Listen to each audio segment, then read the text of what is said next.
Matapos bumili ng burger para sa isang matandang customer, pinatalsik ng manager ng McDonald's si Emilia sa trabaho. Ang buong lugar ay nagulat at hindi makapaniwala ilang oras lamang matapos ang insidente. Si Emilia Vidal, 36, ay paulit-ulit na kinukuskus ang kanyang pulang at dilaw na apron ng umagang iyon. Bawat lukot sa kanyang uniforme ay tila isang konkretong paalala ng kanyang pang-araw-araw na hamon. Napabuntong hininga siya ng malalim at tiningnan ang oras. 4 na oras pa bago matapos ang kanyang shift. Order na para sa table 5, sigaw ng chef mula sa kusina. Kinuha ni Emilia ang tray at nagtungo sa nakatalagang mesa. Ang kanyang isip ay lumipad sa kanyang anak na si Maria, 17, na malamang ay kakauwi pa lang mula sa eskwela. Umaasa siyang naalala ni Maria ang kanyang gamot para sa hika. Ang kanyang mga alalahanin ay lumipat din sa kanyang ina, si Ginang Vidal, na ang tumataas na mga bayarin sa kalusugan ay laging sanhi ng stress. "Nandito na po, sir. Enjoy!" Malugod na sabi ni Emilia. Ang kanyang ngiti ay pagod, ngunit taos-puso habang iniabot ang tray sa isang lalaking nasa edad 40.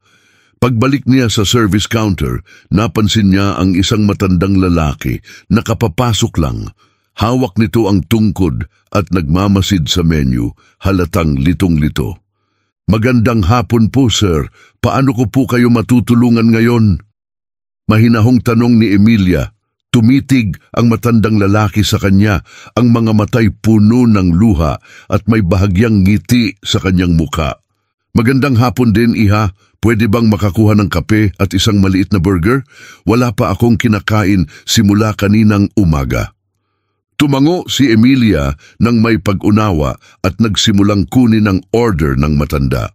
Nang oras na para magbayad, nanginginig ang mga kamay ng matanda habang binibilang ang ilang barya mula sa kanyang bulsa.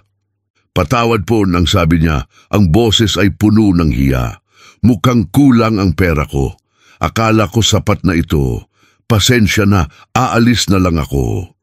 Naramdaman ni Emilia ang isang bugso ng awa. Agad siyang kumuha ng kanyang pitaka. "Huwag po kayong mag-alala, sir. Ako na po ang bahala," mahinang bulong niya habang dumudulas ang kanyang card sa payment machine. Nilingon siya ng matanda. Ang ekspresyon ay puno ng hindi inaasahang pasasalamat at ginhawa. "Ayaw po, walang problema," sagot ni Emilia nang may banayad ng ngiti. "Lahat tayo ay nangangailangan ng kaunting tulong minsan. I-enjoy niyo po ang inyong pagkain at huwag na pong isipin pa." Habang umupo ang matanda sa kalapit na mesa, ang kanyang mga mata ay puno ng luha. Tinitigan siya ni Emilia saglit. Ang kanyang puso ay napuno ng kasiyahan, ngunit may halong kaba. Alam niyang gipit ang kanyang sariling kalagayan, ngunit hindi niya matiis ang ideyang may ibang tao na nagugutom. Hindi alam ni Emilia si Leandro, isa niyang katrabaho, ay nasaksihan ng buong pangyayari mula sa kabilang rehistro. May kakaibang ngiti sa kanyang mukha habang nagtungo sa opisina ng manager. Ang natitirang oras ng shift ni Emilia ay lumipas ng maayos. Habang naglilinis ng mga mesa, tinawag siya ni Miguel, ang manager na mukhang istrikto sa kanyang opisina. "Emilia, kailangan nating mag-usap," sabi nito habang isinasara ang pinto. Binalot ng takot si Emilia. Kilala niya ang tunong yon at karaniwan ay nangangahulugang may problema. "May problema po ba, Mr. Miguel?" "Ipinagbigay alam sa akin na ikaw ang nagbayad para sa pagkain ng isang customer gamit ang sarili mong pera. Tama ba ito?" Nagulat si Emilia at nag-aatubiling sumagot, "Opo, sir. May isang matandang lalaki na walang pambayad sa kanyang pagkain. Hindi ko po kayang panoorin siyang umalis na gutom."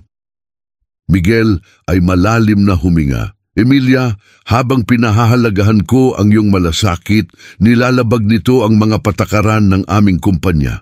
Hindi namin maaaring payagan ang mga empleyado na magbayad para sa mga customer dahil pinapalabo nito ang aming mga tala ng pananalapi at maaaring humantong sa potensyal na pang-aabuso.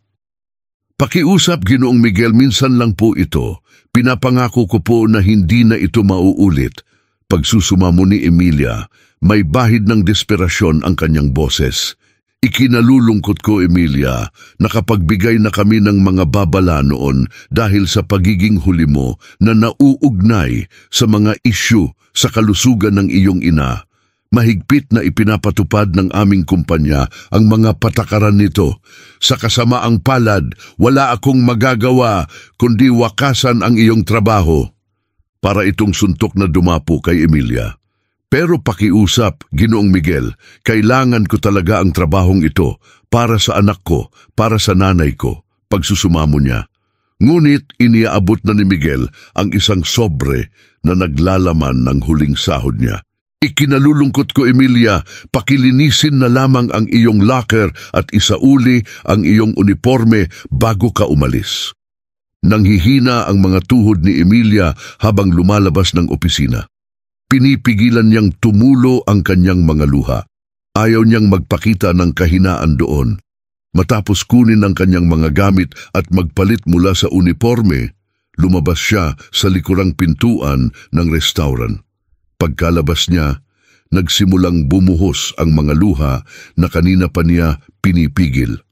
Ang mga alalahanin tungkol sa kanyang kinabukasan, edukasyon ng kanyang anak, at pangangalaga sa kalusugan ng kanyang ina ay patuloy na bumabalot sa kanyang isipan.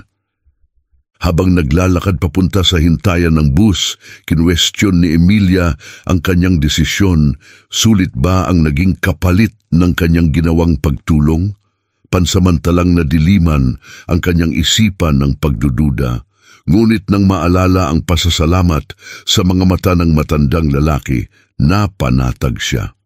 Sa kabila ng mga pagsubok, hindi siya nagsisi sa kanyang kabutihan. Huminga ng malalim at hindi pantay na hininga, sumakay si Emilia sa bus. Hindi sigurado sa hinaharap, ngunit handang harapin ito ng may parehong tapang at kabaitan na palagi niyang ipinapakita. Habang dumaraan ang lungsod, pinahintulutan niyang maging marupok sa sandaling iyon, nagiging handa na ibalita ang hindi magandang pangyayari sa kanyang pamilya. Hindi alam ni Emilia ang kanyang simpleng pagkilos ng kabutihan ay magbubunsod ng isang serye ng mga pangyayari na magbabago ng takbo ng kanyang buhay. Ang mga hindi nakikitang puwersa ng tadhana ay gumagalaw na, naghahanda na baguhin ang kanyang kalagayan sa mga paraang hindi pa niya mawari. 2 linggo matapos siyang tanggalin mula sa McDonald's, nakaupo si Emilia sa maliit na mesa sa kusina ng kanyang apartment. Binabasa ang mga anunsyo ng trabaho sa dyaryo at umiinom ng malamig ng kape. Tahimik ang apartment, tanging ang ritmo ng tiktik ng orasan sa dingding at paminsan-minsang buntong hininga ni Emilia ang naririnig habang nasa paaralan si Maria. Masigasig siyang nagpapadala ng mga resume sa iba't ibang potensyal na employer, mula sa mga fast food hanggang sa mga tindahan. Ngunit wala pa siyang natatanggap na tugon.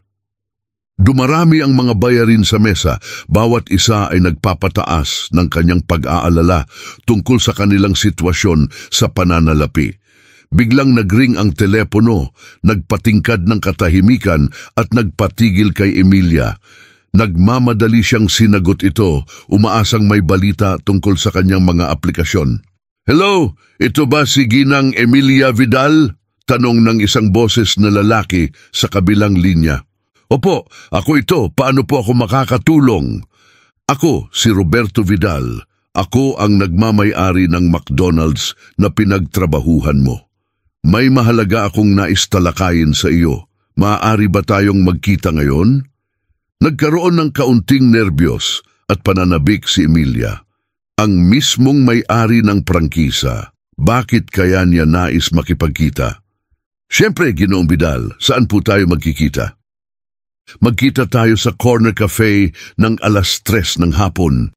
Nang tingnan ang orasan, napansin ni Emilia na halos 2 oras pa ang natitira upang maghanda. "Salamat po, pupunta po ako," sagot niya. May halong kaba at bahagyang pag-asa ang kanyang tinig. Pagkatapos ibaba ang telepono, napaupo si Emilia, litong-lito sa biglaang tawag. Tungkol ba ito sa kanyang pagkakatanggal o may iba pang dahilan? Kahit may pag-aalinlangan, isang munting sinag ng pag-asa ang sumiklab sa kanyang puso, baka sakaling magbigay ang pagpupulong ng bagong pagkakataon.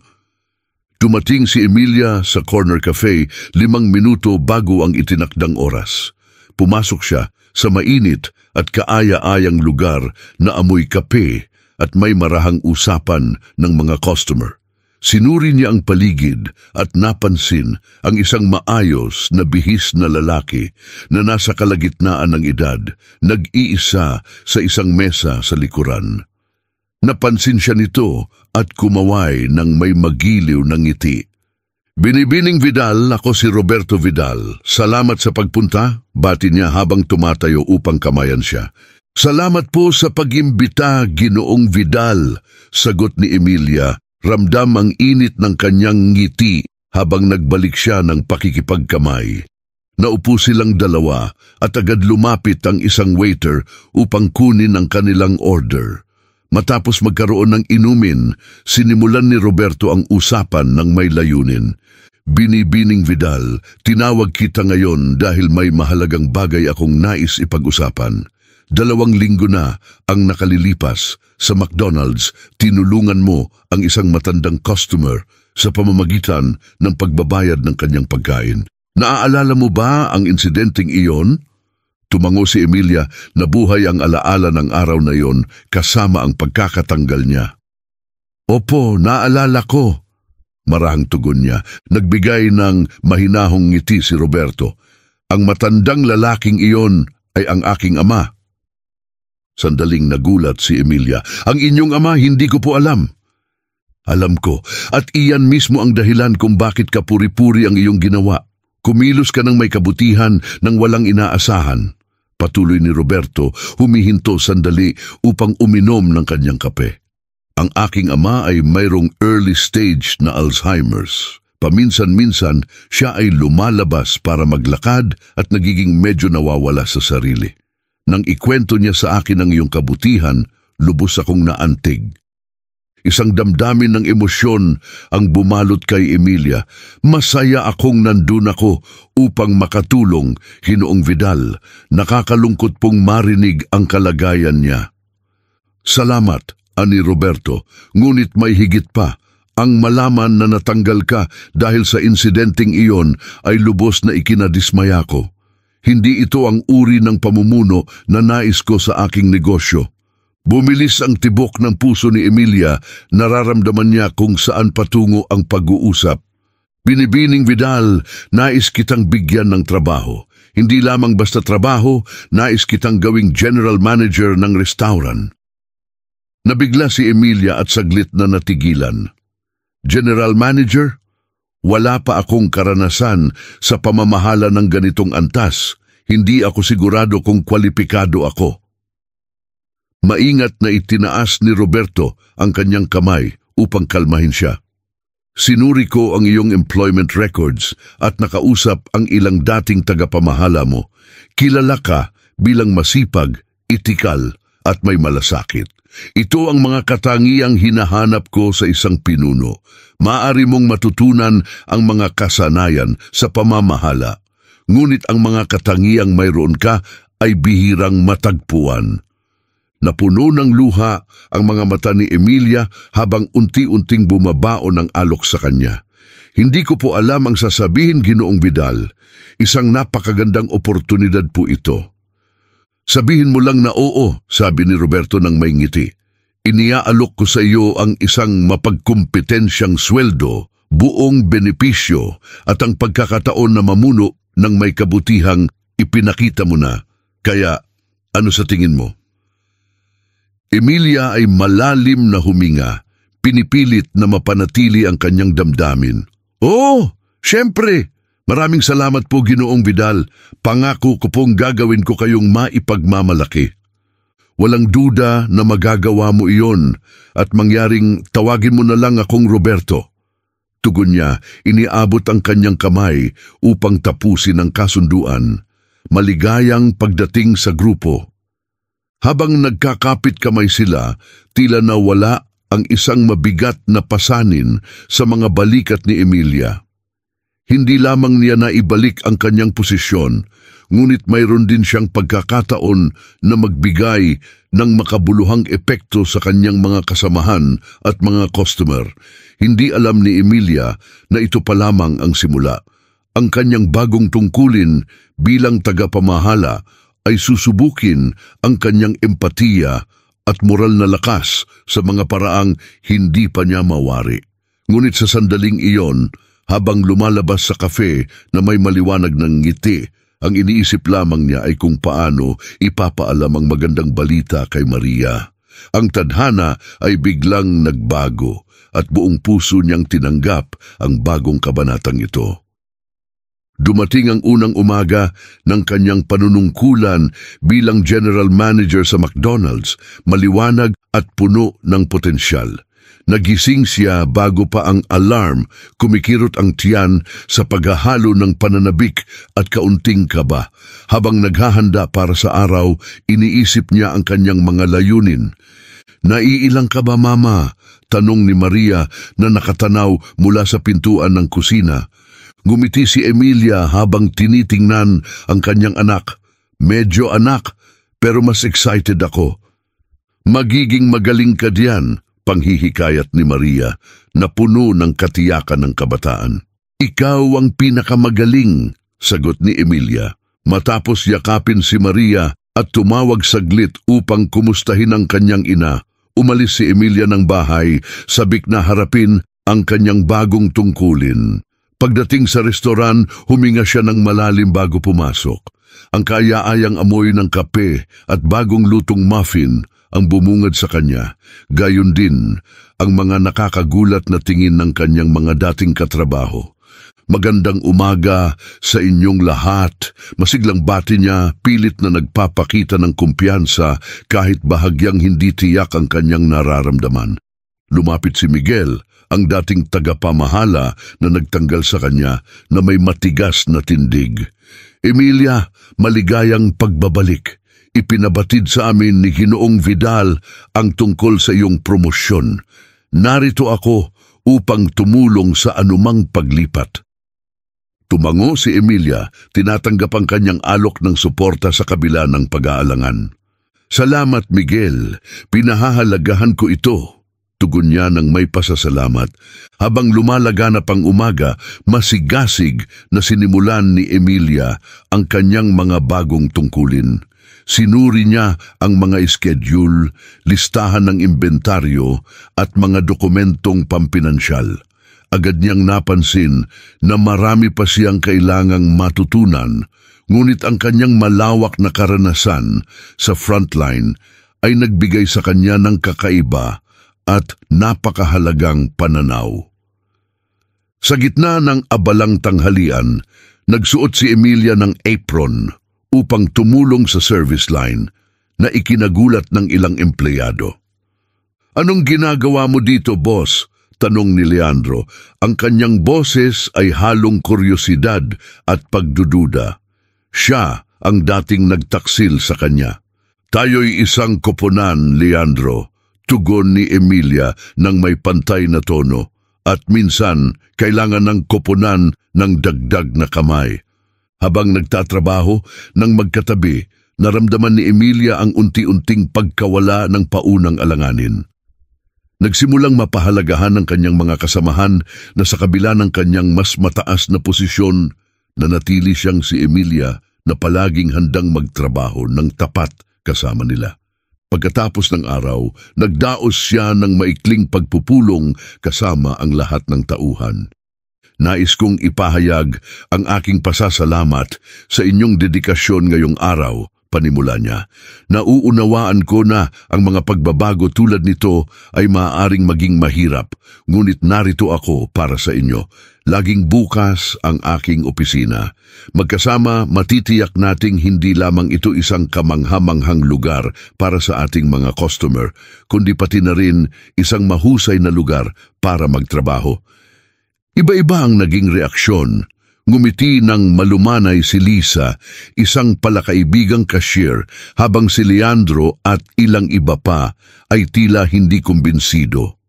Sa mga sumunod na araw at linggo, inialay ni Emilia ang kanyang sarili upang mapalapit sa kanyang koponan at mapahusay ang operasyon ng restauran.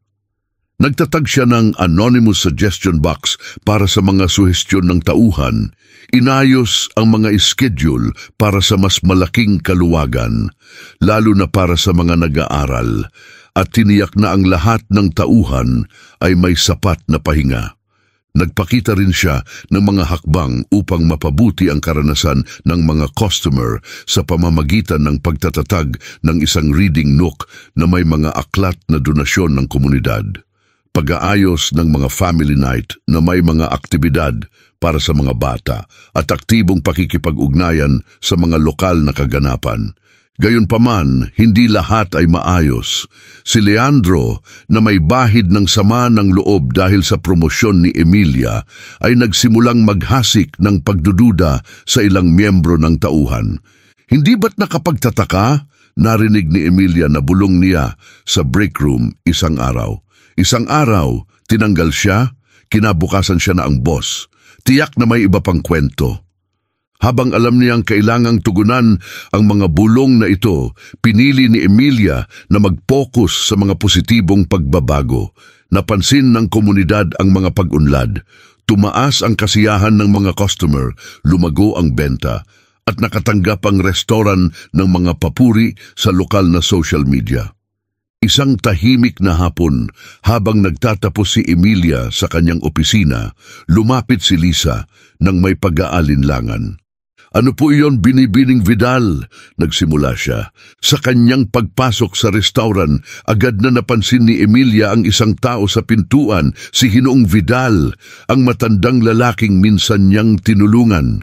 Mukhang nalilito at may bahagyang pagkabalisa. "Nasaan ang anak ko?" tanong niya. Ang boses niya ay nagdulot ng kaguluhan sa mga kostyumer na tumingin sa kanya nang may habag at kaba. Hindi nag-atubiling lumapit si Emilia. "Ginoong Vidal, naaalala niyo po ba ako? Ako si Emilia, ang tagapamahala rito. Pumunta po tayo sa aking opisina at maaari nating tawagan ang inyong anak mula doon," mungkahi niya ng may kabaitan. Ang mukha ng matanda na natatabingan ng kalituhan ay bahagyang lumambot sa kanyang nakakapagpakalmang ngiti. Maamo siyang sumunod papunta sa kanyang opisina. Sa loob, binigyan siya ni Emilia ng isang baso ng tubig at tinawagan si Roberto. Habang hinihintay ang pagdating nito, kinausap niya si Ginoong Vidal tungkol sa restauran at mga kwento ng kanyang kabataan. Pagdating ni Roberto, bumungad sa kanya ang kanyang ama na masaya at kausap si Emilia habang kumakain ng burger. "Emilia, hindi ko maipahayag ang sapat na pasasalamat ko," ani Roberto, labis na naantig. "Wala pong anuman," tugon niya na may banayad ng ngiti. "Ginagawa ko lang ang gagawin ng sino man." Matapos ihatid ni Roberto ang kanyang ama pauwi, muling bumalik si Emilia sa masiglang kapaligiran ng restauran na sa kanyang ginhawa ay tila mas maayos na. Lumapit si Lisa na may ngiti. Gumagana na ulit ang mga sistema, anunsyo niya, at pinuri ng health inspector ang ating operasyon. Sinabi niya na isa ito sa mga pinakamagandang pamamahala na kanyang nakita. Naramdaman ni Emilia ang isang bugso ng pagmamalaki at pagpapahalaga sa kanyang koponan. "Magaling na trabaho lahat. Hindi natin nairaos ang araw na ito nang hindi ang bawat isa sa inyo ay nag-ambag." Habang nagsasara para sa gabi, napansin ni Emilia si Leandro na nagtatago sa isang sulok, pabulong na nagsasalita sa kanyang telepono. Narinig niya ang ilang bahagi ng pag-uusap, Oo o hindi, hindi ito nagtagumpay. Napangasiwaan niya ang lahat ng napakagaling. Isang panginginig ng kaba ang bumalot sa kanya. May pinaplano ba si Leandro laban sa kanya? Kanino? Buo ang kanyang loob na harapin ang isyu. Pinlano niyang seryosong kausapin si Leandro kinabukasan. Determinado siyang hindi hayaang masira ng kapaitan at negatibidad ang kanilang mga nakamit. Habang isinusuot ang kandado, pinag-isipan ni Emilia ang araw. Sa kabila ng mga balakid, ito ay naging isang tiyak na pagsubok ng kanilang katatagan na matagumpay nilang nalampasan. Ngunit hindi niya alam, ito pa lamang ang simula. Mas malalaking hamon ang nagbabantang dumating.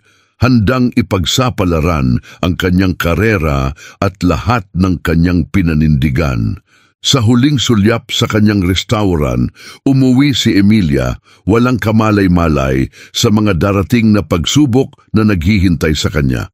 Narinig ni Emilia ang umagang bumungad sa kanya ng madilim at basang kalangitan, na mistulang sumasalamin sa kanyang nararamdamang kaba sa pagharap kay Leandro.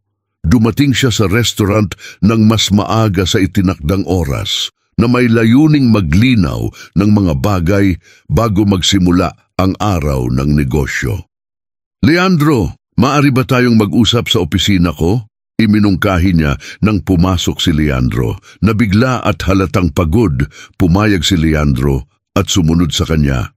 Sa loob ng opisina, isinara ni Emilia ang pinto at umupo sa likod ng kanyang mesa, pilit na nagmumukhang kalmado sa kabila ng kanyang nararamdaman.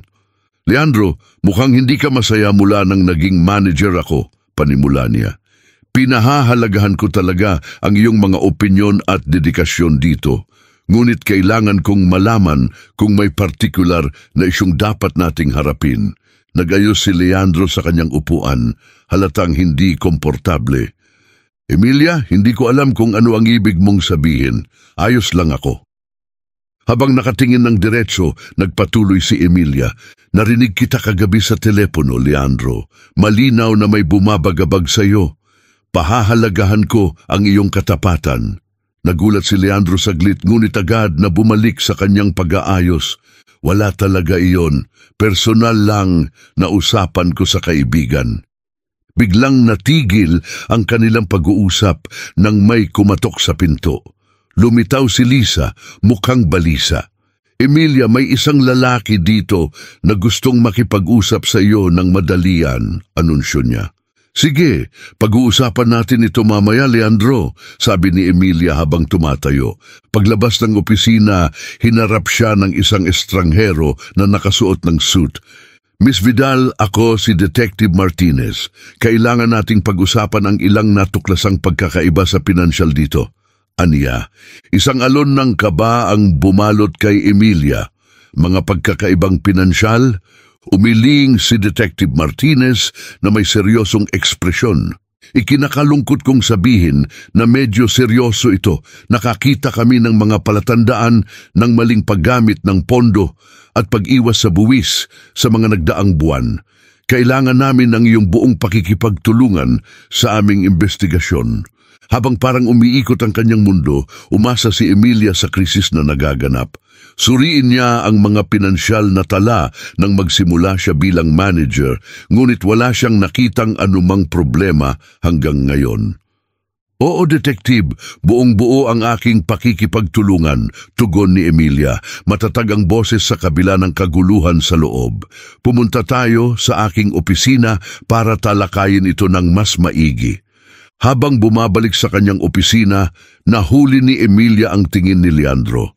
Ang kanyang ekspresyon ay tila may halong kaba at pagkakasala na lalong nagpataas ng kanyang mga hinala.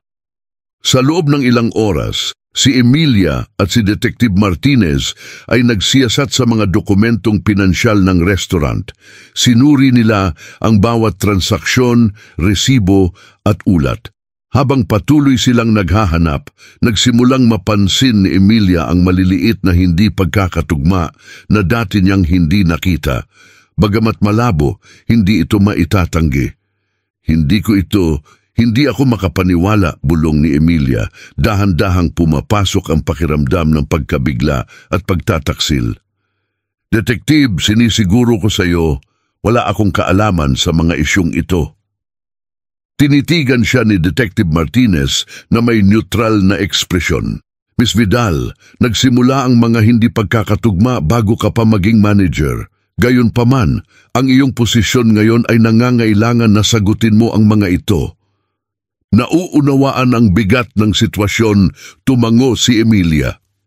Gagawin ko ang lahat ng kinakailangan upang matukoy ang punot dulo nito, buong tapang niyang sinabi.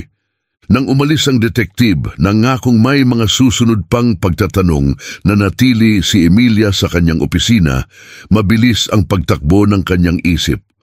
Paano niya nakaligtaan ang mga sinyalis na ito? Sino kaya ang may kagagawan? Ang narinig niyang bahagi ng usapan ni Leandro ay tila may kaugnayan na ngayon sa mga pagkakaibang ito sa pinansyal. Dala ang kanyang trabaho, reputasyon at ang integridad ng restaurant, determinado si Emilia na malaman ang katotohanan. Nilubos niya ang pagsuri sa mga talaan ng pananalapi, pinag-aaralan ng bawat piraso ng datos para sa mga posibleng ebidensya. Hindi niya namalayan ang paglipas ng oras habang nagtrabaho siya buong gabi, sarado ang restaurant at binalot ng dilim ang lungsod. Isang tawag sa telepono ang pumukaw sa kanyang atensyon. Ang kanyang anak na si Maria. Nanay, ayos ka lang ba? Napakagabi na at... Naisip ni Emilia kung gaano kabahala si Maria, kaya't inisip niyang kailangan niyang tiyakin sa anak na ligtas siya habang nananatiling nakatuon sa paglutas ng mga pagkakaibang pinansyal. Habang nagsasalita si Emilia, bumalot ang mabigat na katahimikan, tanging ang mahihinang tunog mula sa labas, ang pumupuno sa silid. Huminga siya ng malalim, ramdam ang bigat ng sandali. Ito ang magiging pagbabagong tala. Alam ko na mahirap itong tanggapin, ngunit ang integridad ng ating restaurant at ang ating pagkakaisa ang nangangailangan na harapin natin ang isyong ito ng direkta, sabi ni Emilia. Sa pamamagitan ng hayagang pagharap dito, maaari nating simulan ang pagpapanumbalik ng tiwala na nasira. Si Roberto ay hindi mapakali sa kanyang upuan, malinaw na hindi komportable. Habang si Leandro ay patuloy na nakatingin sa sahig, iniiwasan ang pagkakatingin. Naiintindihan ko ang pagkabahala at kawalan ng katiyakan na maaring idulot ng sitwasyong ito, patuloy ni Emilia, matatag ngunit may malasakit ang boses. Ngunit ang pangunahing layunin natin ay ang pagiging tapat. May obligasyon tayo sa ating sarili, sa ating mga parokyano at sa isa't isa. Nagpause siya at nagdagdag, narito ako upang suportahan ang bawat isa sa inyo habang hinaharap natin ito. Kailangan nating magtrabaho bilang isang koponan upang mapanatili ang lugar na ito bilang simbolo ng positibong karanasan para sa lahat. Makikipag-ugnayan ako sa mga autoridad upang masiguro na haharapin natin ito ng may ganap na pagiging bukas at protektahan ang mga inosente. Unti-unting bumaba ang tensyon habang nagsalita si Mia, isa sa mga waitress. Salamat, Emilia. Mahalaga ang iyong pagiging tapat. Magkakaisa tayong haharapin ito bilang isang koponan.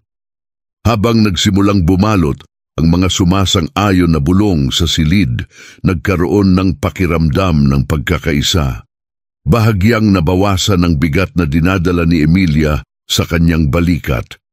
Salamat sa inyong suporta.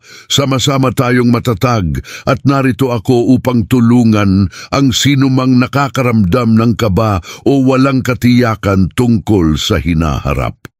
Sinulyapan niya ang buong silid, nakipagtitigan sa kanyang mga kasama, pinapatibay ang kahalagahan ng kanilang sama-samang desisyon.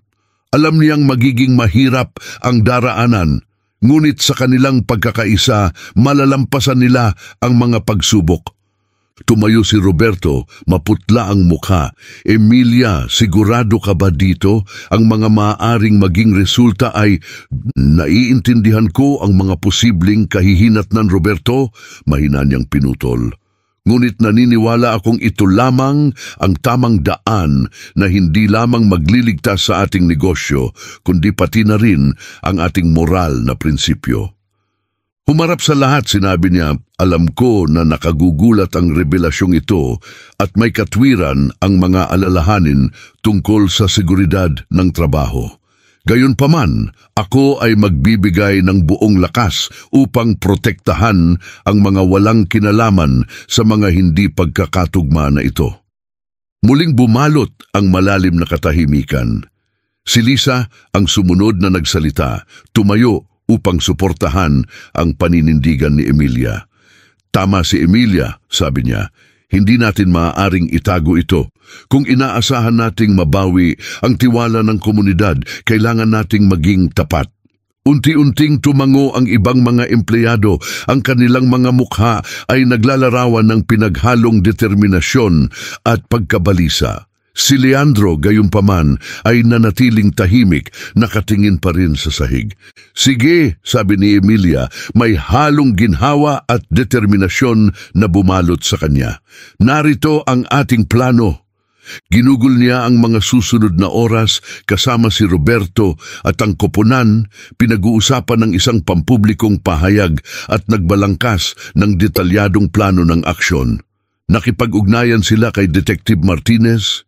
Ipinaalam ang kanilang desisyon na buong makipagtulungan sa investigasyon, handang harapin ang mga hamon ng may integridad at pagkakaisa. Ang balita ay kumalat sa komunidad na parang isang pagsabog ng revelasyon. Mabilis na nagtipon ang mga lokal na mamamahayag sa lugar at di nagtagal, napapalibutan na ng mga reporter at camera crew ang restaurant.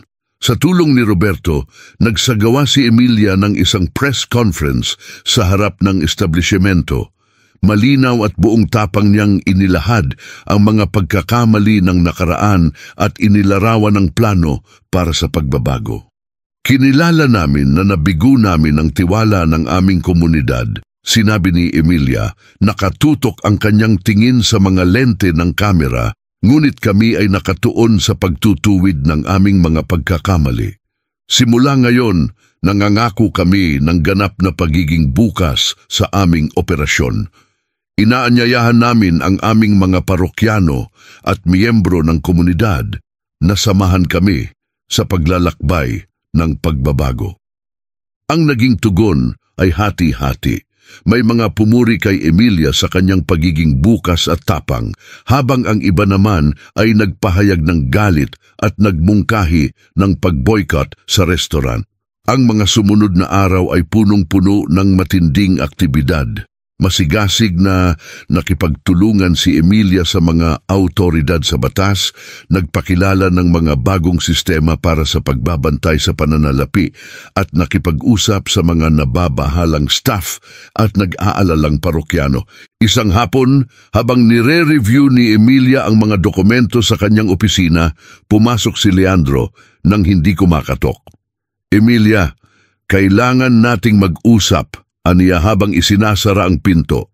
Napansin ni Emilia ang pagsisisi sa mukha ni Leandro at sinagot siya, sige, magsalita ka.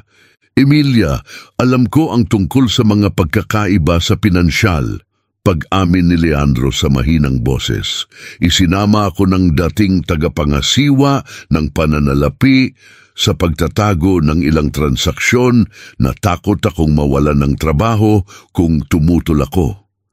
Isang ngalon ng pagkadismaya na may halong pag-unawa ang bumalot kay Emilia.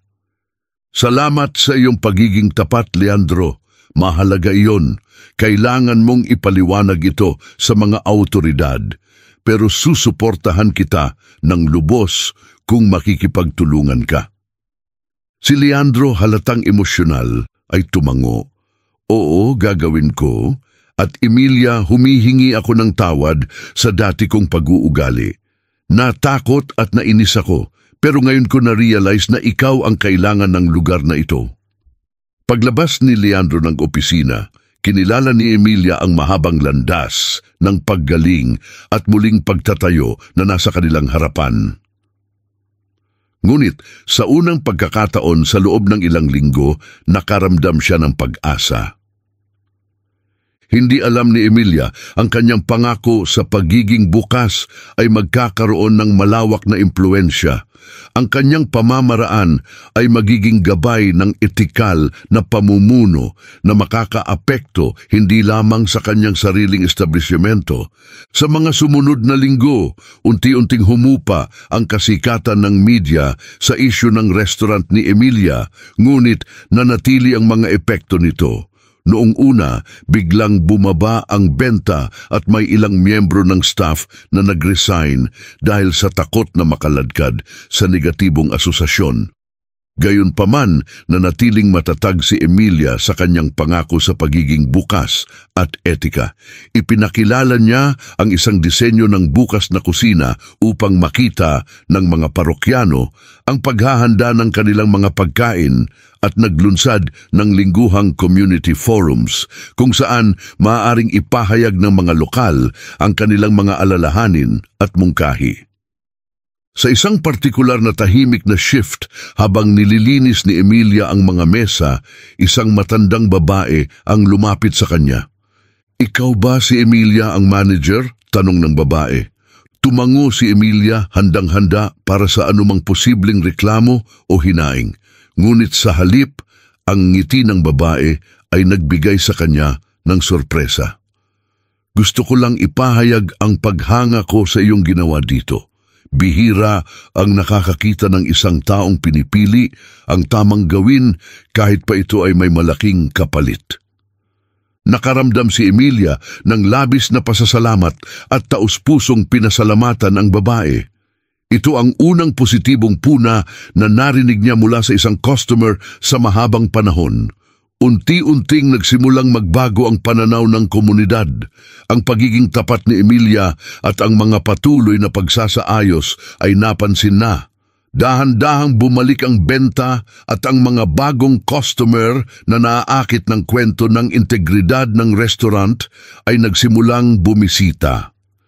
Isang araw, nakatanggap si Emilia ng tawag mula sa isang producer ng sikat na pambansang news show. "Miss Vidal, interesado kaming itampok ka sa aming segment na Leaders of Change. Ang iyong kwento ay umagaw ng aming atensyon at iniisip naming magiging inspirasyon ito para sa iba." Sa simula, nag-aalangan si Emilia sa pambansang exposure, ngunit nakita niya ito bilang pagkakataon upang magbigay ng mahalagang mensahe. "Sige," sumangayon siya, "pero sa isang kondisyon. Gusto ko kasama ang buong team ko. Hindi lang ako ang gumawa nito, sama-sama kaming nagsumikap na gumawa ng pagbabago." Sa araw ng panayam, abalang-abala ang restaurant sa mga paghahanda. Puno ng mga camera crew at kagamitan ng dining area at ang team ni Emilia na suot ang malilinis na uniforme ay nag-aabang ng kinakabahan. Ang tagapanayam, isang babaeng nasa katanghalian ng edad na may banayad ngunit masusing titig, ay sinimula ng pag-uusap. "Emilia Vidal, gumawa ka ng isang hakbang ilang buwan na ang nakakaraan na itinuturing ng marami bilang pagpapakamatay sa negosyo. Ano ang nag-udyok sa iyo na ilantad ang mga pagkakaiba sa pinansyal ng iyong restaurant?" Huminga ng malalim si Emilia at sumagot, "Isa itong mahirap na desisyon, ngunit mahalaga. Palagi kong pinaniniwalaan na ang katapatan at integridad ay mahalaga, hindi lamang sa negosyo, kundi sa lahat ng aspeto ng buhay. Hindi namin maitatag ang hinaharap sa hindi matibay na pundasyon." Nagpatuloy ang panayam kung saan tinalakay ni Emilia ang mga hamon na hinarap nila at ang sama-samang pagsisikap upang mapagtagumpayan ang mga ito. Sinabi ni Lisa kung paano nakapagpataas ng morale ng staff ang pagiging bukas. Si Leandro, bagamat halatang kinakabahan, ay ibinahagi ang kanyang kwento ng pagtubos. Nang tanungin tungkol sa hinaharap, ngumiti si Emilia. Ang layunin namin ngayon ay hindi lamang magpatakbo ng matagumpay na restaurant, kundi maging mabuting kapitbahay. Nais naming magtakda ng pamantayan para sa etikal na mga pamamaraan ng negosyo na pinatutunayan ding kapaki-pakinabang. Ang segment ay ipinalabas makalipas ang 1 linggo at nagdulot ito ng agarang ingay. Puno ng positibong puna ang social media at ang hashtag na Herethical Leadership ay naging trending. Nakakita ang restaurant ng malaking pagtaas sa mga parokyano. May ilan pang dumarayo mula sa malayo upang suportahan si Emilia at ang kanyang team. Bukod dito, nagsimulang makatanggap si Emilia ng mga imbitasyon mula sa iba pang mga lider ng negosyo na nais ng gabay sa pagpapatupad ng mga etikal na kasanayan sa kanilang operasyon. Dahil sa kahangahangang mga pangyayari, iminungkahi ni Roberto na itaas si Emilia sa posisyong tagapangasiwa ng etika at sosyal na responsibilidad sa buong prangkisa. Ngunit pagkatapos ng maingat na pag-iisip, piniling tanggihan ito ni Emilia. Salamat sa alok, Roberto, tugon ni Emilia. Ngunit kailangan kong manatili dito kasama ang aking team at komunidad. Marami pa kaming kailangang gawin. 1 taon matapos magpasyang ihayag ni Emilia ang katotohanan, ipinagdiwang ng restaurant ang anibersaryo ng kanilang pagiging bukas sa publiko. Ang lugar ay puno ng mga customer, staff at lokal na residente na nagbabahaginan ng mga kwento at masayang nagsasalo-salo. Sa gitna ng kasiyahan, nilapitan siya ni Maria, luha ang namumuo sa mga mata. "Nanay, sobrang ipinagmamalaki kita," sabi niya habang niyayakap si Emilia ng mahigpit. "Binago mo ang napakaraming buhay, pati na ang akin." Habang nakaramdam ng labis na emosyon, nilibot ni Emilia ang kanyang tingin sa silid. Napansin niyang si Lisa ay nakikipagbiruan sa mga suki. Si Leandro ay maingat na nagtuturo sa isang bagong miyembro ng team at si Ginoong Vidal ay nakikipag-usap ng masigla sa ama ni Roberto. Bigla niyang naalala na ang kanyang simpleng kilos ng pagtulong sa isang matandang lalaki upang mabayaran ang kanyang pagkain ay nagbunsod ng isang serye ng mga pangyayari na nagbago ng kanyang buhay at nakaapekto sa maraming tao. Habang ang liwanag ng dapitapon ay nagbibigay ng gintong huwes sa restaurant, ang ngiti ni Emilia ay sumasalamin sa kanyang kagalakan. Matagal at puno ng mga pagsubok ang naging landas, ngunit bawat hamon ay nagdala ng halaga. Sa huli, natanto niya na ang tunay na tagumpay ay hindi sinusukat sa mga numero sa financial statements, kundi sa pamumuhay ng may integridad at positibong impluensya sa buhay ng iba. Sa simpleng McDonald's sa sentro ng lungsod, isang bagong kwento ng pag-asa at etikal na mga pamamaraan sa negosyo ang umusbong, isang kwento na, hindi alam ni Emilia, ay nagiging inspirasyon para sa iba sa buong bansa upang manguna na may malasakit, katapatan at tapang. 2 taon matapos ilantad ang mga pagkakaiba sa pinansyal, ang dating nahihirapang McDonald's ay nag-evolve bilang isang huwaran ng etika sa negosyo at pangako sa komunidad. Isang sariwang umaga ng tagsibol, pakiramdam ni Emilia ay may kakaiba nang pumasok siya sa kanyang restaurant. Tahimik ang lugar, ngunit biglang bumukas ang mga ilaw at isang surprise ang umalingaw-ngaw sa silid.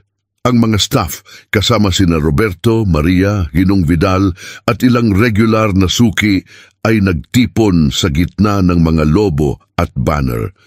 Lumapit si Lisa, may hawak na maliit na tropeyo na hugis gintong M. "Emilia," sabi niya, bakas ang emosyon sa boses, "ngayon ay ipinagdiriwang natin ang 2 taon mula nang ang iyong matapang na desisyon ay nagbago ng aming mga buhay. Nais naming sorpresahin ka at ipahayag ang aming pasasalamat sa iyong pamumuno, sa iyong etikal na paninindigan at sa iyong taus-pusong malasakit."